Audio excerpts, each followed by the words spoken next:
Hey y'all, so right now I'm about to get into cooking a baked potato soup. I'll probably end up putting this into little freezer bowls so I can like eat it for lunch when we're having a busy day or something. But for tonight we're gonna eat it for dinner, and then I'll put it into freezer bowls because I'm not trying to eat all of that starch this week. So anyways, I figured this be a good recipe to show you guys for something that you can break apart and put in the freezer for your busy lunch days. So here we go. So right here I have my salt, pepper, onion powder, garlic powder, paprika, chicken broth, frozen broccoli florets, my butter, bacon, green onions, carrots, a regular onion, and potatoes. So first I'm gonna take my peeler and a carrot and I'm gonna peel into small slices like that.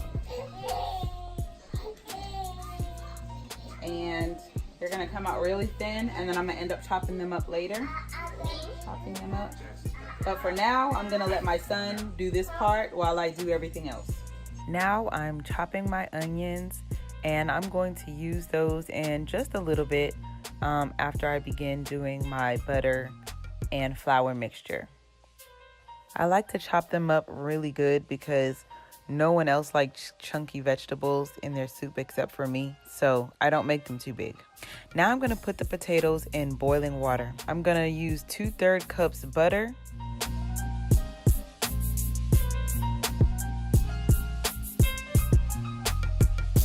and I'm going to whisk it around to break it up. In this video, I only had 1/3 and I did it twice, so that's why you only see it done once.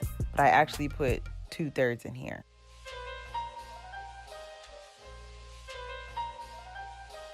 Next, I'm going to take 2/3 cups flour and whisk it in a little bit by little bit because I don't want it to clump up.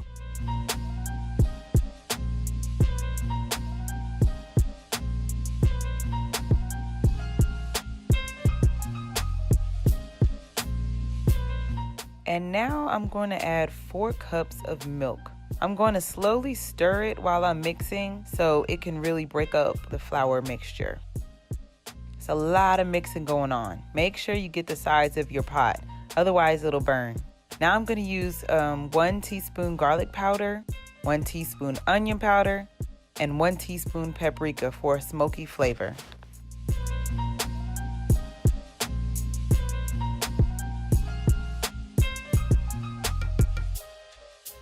After about 15 minutes, strain the potatoes. You want your potatoes to be soft enough to where you can put a fork through them, but not too soft to where they're mashable. Now you add your onions to the roux.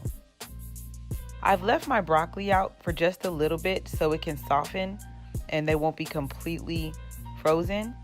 But I'm gonna chop up the broccoli florets and then I'm gonna dump them in to boil down and soften up. They become so soft that my baby can eat them. All right, now we're gonna take the carrots that I had earlier and chop those up as well. They're gonna boil down in the roux and those will be soft. So you're just gonna let these veggies boil down in the roux until they become really, really soft.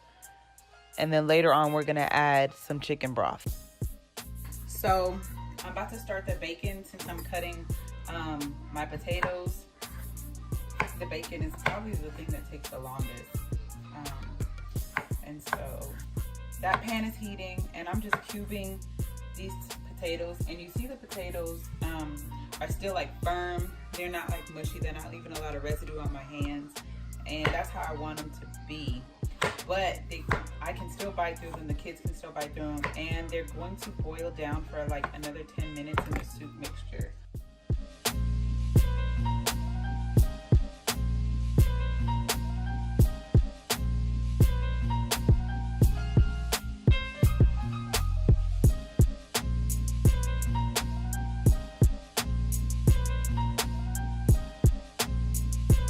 All right, so I got my bacon cooking, and I have my soup boiling down. I'm going to put some chicken broth in my soup so it's not so thick. So right now you see it has a pretty thick mixture because of the milk and the flour. So I'm gonna put 2 cups of chicken broth in here. And notice I haven't put any salt in my soup yet because chicken broth is really salty. Or sometimes I didn't get the salt-free kind, so that kind of gives it a lot of its sodium. So now it's starting to get soup-like. So I've only poured a cup in so far.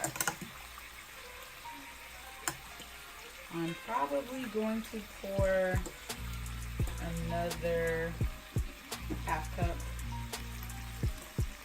So right now I have a cup and a half in here. And I still have my vegetables and stuff.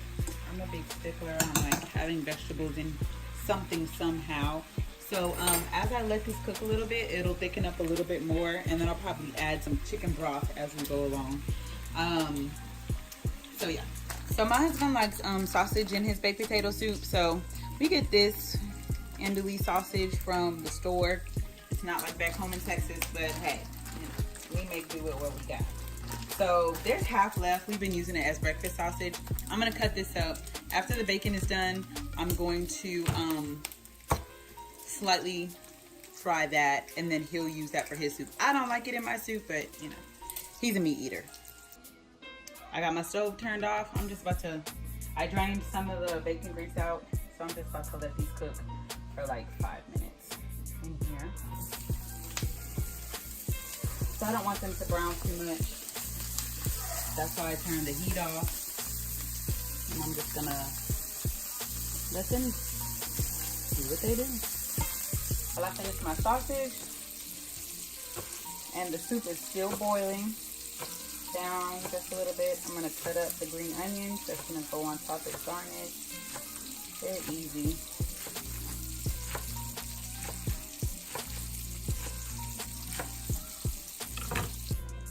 All right, so I turned off my soup.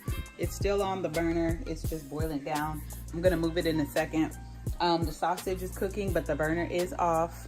It's just literally settling. Crumbled up some bacon, did the green onions. I also have cheddar cheese and sour cream for garnish. I'm gonna go ahead and put just a tad bit of salt in here. Like, this is gonna be less than 1/8 of a teaspoon. I'm just gonna, because honestly, I've tasted it already, and that chicken stock gave it enough salt for us, especially since we're gonna put cheese and bacon in it. And I'm just gonna dab a little pepper in it. Our kids are gonna be eating this, so we would pepper it out, but my kids don't roll like that. So I'm gonna show y'all what it looks like when it's done.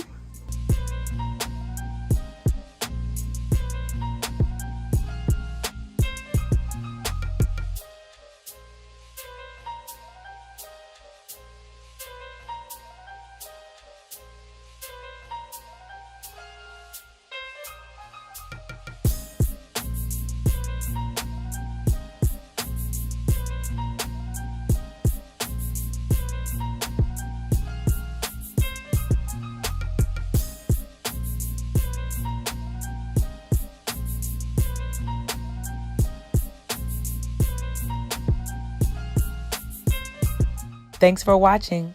Don't forget to like, comment, and subscribe. Let me know how you typically make your baked potato soup in the comment section.